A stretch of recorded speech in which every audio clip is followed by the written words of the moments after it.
Uttarkashi tunnel से जिन 41 मजदूरों को बाहर निकाला वो रैट माइनर्स में से एक आज सड़क पर है। मेरे ऊपर आप ये तरपाल देख रहे हैं और मेरे साथ वकील हसन साहब है जो कि रैट माइनर से जिनकी काफी सराहना की गई टनल से 41 लोगों को निकालने में। लेकिन आज ये तरपाल के नीचे इसलिए बैठे हैं क्योंकि मेरे पीछे जो आप ये घर देख रहे हैं ये पहले घर हुआ करता था लेकिन अब मलबे में तब्दील हो चुका है और इस कदर तब्दील हुआ कि बाहर अब ये जो सीमेंटेड दीवार भी आपको नजर आ जाएगी।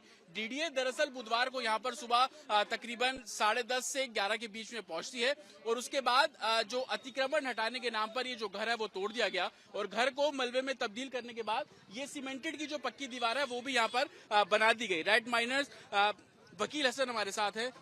क्या हुआ, कब से आप लोग यहाँ पर रह रहे थे, अचानक डीडीए क्यों आ गया और आपके घर पर बुलडोजर क्यों चल गया?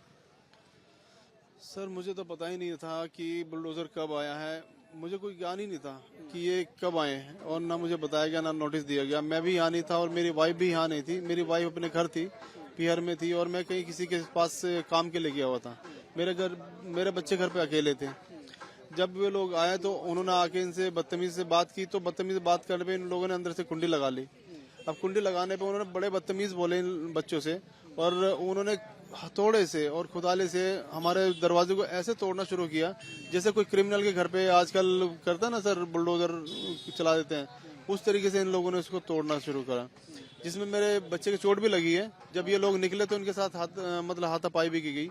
दोनों माइनर है, एक 14 साल का, एक 17 साल का है।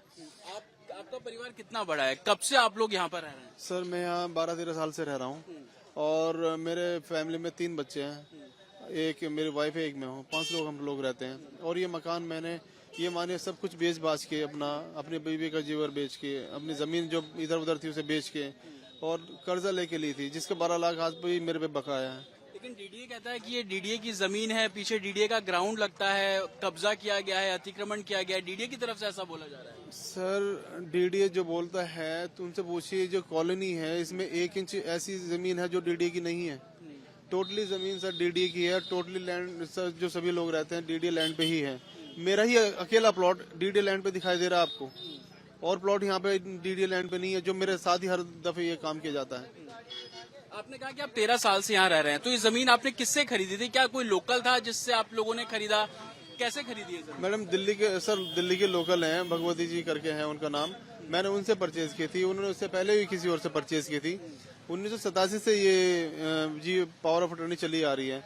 अब आके 2011-12 में मैंने ये जमीन ली थी, तो तब से मैं यहाँ पे रह रहा हूँ। तो मैं इसको कैसे गलत कह दूं? एक चीज आप भी समझ में आए कि एक इंसानी समझ, एक बच्चा भी होगा कि सिर्फ मेरा प्लॉट डीडीए लैंड पे है और प्लॉट डीडीए लैंड पे नहीं है। मुझे क्यों टारगेट किया जा रहा है? मैंने कौन सा गलत काम कर दिया? मैंने कौन सा क्राइम कर दिया है? आप 13 साल से यहाँ रह रहे हैं, कभी किसी ने अप्रोच किया आपसे कि ये अतिक्रमण है, हटा लीजिए?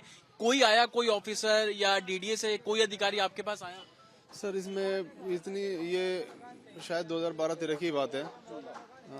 जब यहाँ पर पानी घुस रहा था मेरे घर के अंदर, तो मैंने एक छोटी सी दीवार, इतनी सी दीवार कर दी थी सामने की तरफ। तो डीडीए वालों ने मेरे पास नया निर्माण किया कि मुझसे पैसे मांगे थे। मैं बड़ी गरीबी की हालत में था, मैंने कैसे, आज भी उसका कर्जा मेरे से नहीं उतरा है। उन्होंने मुझसे पैसे मांगे तो मैं वो पैसे नहीं दे पाया, तो उन्होंने उसी चीज का फाइल बना के, इसको क्या नाम भूल रहा हूँ उनका, जो उस टाइम पटवारी थे यहाँ पे, उन्होंने फाइल बना के डीडीए में लगा दी और उस दिन के बाद से मेरी जिंदगी तबाह बना दी है। वरना यहाँ पर हर प्लॉट जैसा वो है ऐसे मेरा भी है, मेरा अलग नहीं है। ये 160 गज का प्लॉट था जिसमें से आधा प्लॉट ये वाला है और आधा प्लॉट मेरा ये है। तो दोनों प्लॉट अनऑथराइज्ड होने चाहिए, सारे प्लॉट अनऑथराइज्ड होने चाहिए। मेरा क्यों अनऑथराइज्ड है?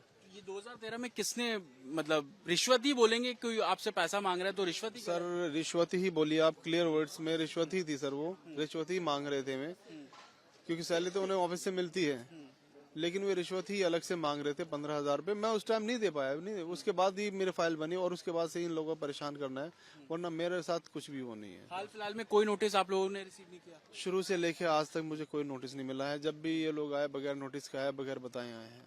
अब तरपाल के नीचे अब आगे क्या? कोई, जब आपने टनल से बाहर निकाला तो काफी सराहना हुई, हर कोई आपसे मिल रहा था, फोटो खिंचवा रहा था। कल से कोई अभी तक पहुंचा, किसी का कोई आश्वासन? अब आगे क्या? क्योंकि फैमिली मैं देख रहा हूँ बैठी हुई है तरपाल के नीचे, अब आगे क्या? सर मुझे बहुत आश्वासन दिए गए थे। हमारे माननीय सांसद मनोज तिवारी जी हैं और हमारे प्रदेश अध्यक्ष वीरेंद्र सचदेवा जी है, बीजेपी के प्रदेश अध्यक्ष। और हमारे जो एमएलए साहब है मोहन सिंह बिष्ट जी हैं, इन सब ने आश्वासन दिया था हसन आपका मकान नहीं टूटेगा। मैंने बोला सर मुझे आपसे कुछ नहीं चाहिए, आप जो 25,000 मुझे दे रहे हो ये भी वापस ले लीजिए, मुझे कुछ नहीं चाहिए, मुझे मेरा घोंसला दे दीजिए जो मेरा अपना है। मैंने उनसे नहीं मांगा कि आप मुझे दीजिए, मेरा अपना है सिर्फ उसे ही मुझे दे दीजिए, मुझे कुछ और चाहिए नहीं। तो उन्होंने इसके जवाब में सभी ने ये बोला था तुम्हारा मकान नहीं टूटेगा हसन, और इस मकान को हम खुद खड़े होकर बनवाएंगे और हम तुम्हारे साथ खाना खा के भी जाएंगे। अब देख लीजिए मेरा मकान बना हुआ है और यहाँ खाना खाएंगे मेरे साथ आके। कल से कोई नहीं आया। आप काफी इमोशनल है क्योंकि एक महिला के लिए उसकी गृहस्थी बहुत बड़ी चीज होती है। आज वो गृहस्थी सड़क पर है, क्या लगता है कौन कसूरवार इसके पीछे? कि बस हमने जो ऐसा काम किया हम ही कसूरवार है, हम ही कसूरवार है। हमने जो अच्छा काम किया है वो उसका सिला मिल रहा है हमें, हमारे भाई को उसका सिला मिल रहा है। बच्चे भी आपके साथ बैठे हुए हैं? बच्चे है, भतीजी है, भतीजा है सब। मैं सुन रहा था आपके एग्जाम से 10th के, तो अब कैसे होगी? क्योंकि घर बचा नहीं, आप लोग गली में बैठे हुए हैं, तरपाल डली हुई है। जब घर ही नहीं रहा तो रिजल्ट का क्या करूँगी, एग्ज़ाम का क्या करूँगी? ऐसे में एग्ज़ाम कैसे दे पाती मैं? नहीं दे पाती क्योंकि माइंड ही डिस्टर्ब हो जाता है ना।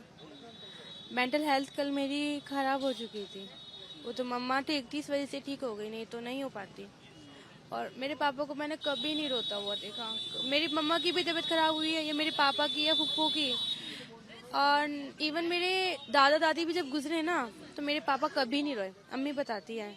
लेकिन आज मेरे पापा बहुत रोए, और आज तो पापा की आंखों में दुखी के आंसू है, देखो अब भी है। और मेरी फुफ्फो भी इतना रो रही है। एडमिट कार्ड, सारे डॉक्यूमेंट्स आपके पास है या सब अंदर दब चुका है? दब चुका, सब अंदर दब। बस मुझे फर्स्ट क्लास का रिजल्ट मिला, वो भी यहाँ का नहीं, बहुत पहले का, वो भी फटा हुआ।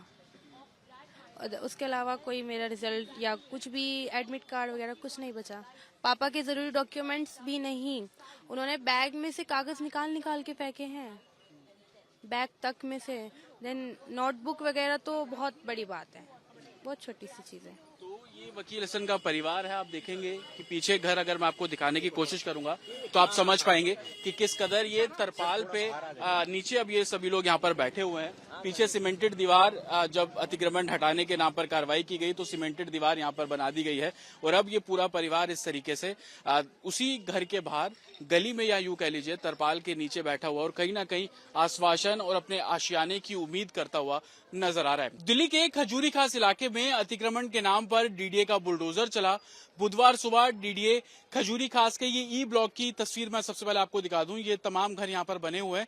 यहाँ पर बुलडोजर लेकर डीडीए के जो अधिकारी हैं वो पहुंचते हैं, और उसके बाद इस घर पर जो बुलडोजर की कार्रवाई की जाती है, जो आप देखेंगे पूरे तरीके से मलबे में तब्दील हो चुका है। तकरीबन 80 गज के आसपास का ये घर बताया जा रहा है, लेकिन ये घर उस रैट माइनर का है जिसने उत्तरकाशी में 41 मजदूरों को बाहर निकाला। वकील हसन उनका नाम है, उनका ये घर बताया जा रहा है। और आप ये तरपाल जो देख रहे हैं, लाल रंग की तरपाल, अब वो रैट माइनर वकील हसन इस तरपाल के नीचे अपनी गृहस्थी के साथ बैठे हुए हैं, क्योंकि उनका घर अतिक्रमण के नाम पर ये तोड़ दिया गया है। मेरे पीछे आप ये बड़ा सा ग्राउंड देख रहे हैं, दरअसल ये डीडीए का ग्राउंड बताया जाता है, और बताया ये भी जा रहा है कि डीडीए के ग्राउंड से लगता हुआ ये वकील हसन के घर की दीवार है, जो कि अब आप देखेंगे कि जब अतिक्रमण के नाम पर बुलडोजर यहाँ पर चला तो ये पूरे तरीके से दीवार तोड़ दी गई, और अब ये पूरा घर जो है वो मलबे में तब्दील हो चुका है। हालांकि वकील हसन का साफ तौर पर कहना है कि वो 13 सालों से यहाँ पर रह रहे थे। हालांकि जब रिपब्लिक भारत ने उनसे बात की तो उनका कहना है कि उनके पास इस घर के पेपर्स भी हैं, और कहीं ना कहीं ये घर जो है उन्होंने खरीदा था, और 12 लाख रुपए का कर्जा अभी भी उनके ऊपर है। लेकिन रजिस्ट्री इन घरों की नहीं है। जो नोटरी के पेपर्स होते हैं, जिसको एक तरीके से ट्रांसफर पेपर्स बोला जाता है, वो पेपर्स इनके पास है। लेकिन अब जिस तरीके से डीडीए ने कहा कि ये पूरा अतिक्रमण जो है वो किया गया था, वो डीडीए की लैंड से जुड़ा हुआ ये पूरा घर था, उसको देखते हुए जो बुलडोजर कार्रवाई यहाँ पर की गई है। लेकिन जो वकील हसन है वो ये बात कह रहे हैं कि सिर्फ उन्हीं के घर पर बुलडोजर क्यों चढ़ा, और उसके आसपास के जो घर आप देख रहे हैं, कुछ कच्चे पक्के मकान यहाँ पर बने हुए हैं, इन घरों पर बुलडोजर क्यों नहीं चला। तो ये सवाल वो प्रशासन के सामने खड़ा करते हुए नजर आ रहे हैं। लेकिन डीडीए की तरफ से साफ तौर पर कहा गया कि अतिक्रमण को लेकर वो ड्राइव चला रहे थे, और उसी को लेकर टीम यहाँ पर पहुंची है, और अतिक्रमण हटाने को लेकर जो कार्रवाई की गई उसी के चलते ये घर जो है वो तोड़ा गया। लेकिन सवाल लोगों में गुस्सा इस बात को लेकर कि सिर्फ एक ही घर को टारगेट क्यों किया गया, सिर्फ एक ही घर क्यों तोड़ा गया, बाकी के घरों को क्यों जानकारी नहीं दी गई। ये भी आरोप लग रहे हैं डीडीओ के ऊपर कि डीडीए ने नोटिस क्यों नहीं दिया तोड़ने से पहले। वकील हसन जो इस घर के मालिक खुद को बोल रहे हैं, वो ये कह रहे हैं कि उनको कोई जानकारी नहीं थी, अचानक अधिकारी आते हैं और बुलडोजर चला के यहाँ से चले जाते हैं। तो कहीं ना कहीं अब वो अपनी गृहस्थी को लेकर सड़क पर बैठे हुए हैं और ये भी मांग कर रहे हैं कि उनका घर, उनका आशियाना उनको वापस दिया जाए। विजय संजीव के साथ जतिन शर्मा, रिपब्लिक भारत, दिल्ली।